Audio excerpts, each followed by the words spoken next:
So now another area that we're going to talk about is around master plan developments. Often, and certainly throughout Florida where we live and places that we visit in our work, the whole idea of master plan, community, residential, even commercial developments is really a way to change transportation outcomes. First and foremost, mobility can be embedded in these designs, whether it's a smart city, a sustainable city, an eco-vista, smart sustainable city. But the idea of mobility being embedded as a core design feature and not an afterthought. We're going to build X number of residential buildings. We're going to have X number of commercial buildings. Great. And then we're just going to have regular roadways. That is not good practice, and it actually is far less practiced today in the future of design.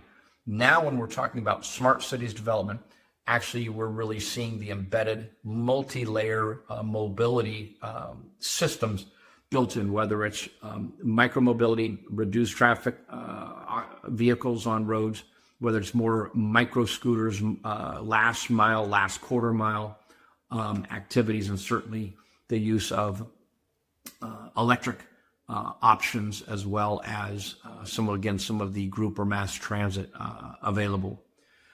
Private governance also, and certainly again from our desk, private governance is an incredible, pardon the pun, vehicle to accomplish much of this. Often when we're asked at SNAAP Transportation, where is your go-to-market? And we often surprise people by saying our first approach to the market, really worldwide, is actually the private sector. There are so many places where transportation hubs, college, university campus, sports, arts, entertainment venues, it's an exhaustive list that are actually all private governance. And when you think of a commercial development, a shopping mall could be a shopping mall with hotels on the same footprint, entertainment districts. All of those are private sector, and the ability to design, build into all of these locations is certainly an exciting part of the future of mobility, future of urban planning, and different ways that the multimodal, multi-layer mobility systems can be more well integrated. Certainly, it's always better forward thinking, but these are also places where a great deal of gentrification is occurring to create a new sense of community, a new livelihood, and get people, quote, out of cars and then back on their foot and back into the community. And as we used to say, that happy city, the 15-minute city, the walkable city, the accessible city. And also, this is all creating the opportunity for a reduction in car dependency from day one.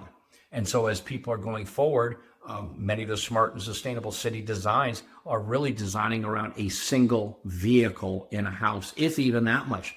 Whole community footprints don't have vehicles at all. You might have shared transit. You might have maybe golf carts or small electric vehicles. You might have your micro scooters, but they're also creating these environments and hubs of locations. And then if you want to get around some of the other areas, there's certainly some of the new mobility systems, some of the personal rapid transit systems that are available to help the mobility, help mobility within communities and these HOA and private governance areas, but then also have them circulate to the perimeter where they can actually start to access the broader community, which is not every day. It's sometimes just on the weekends.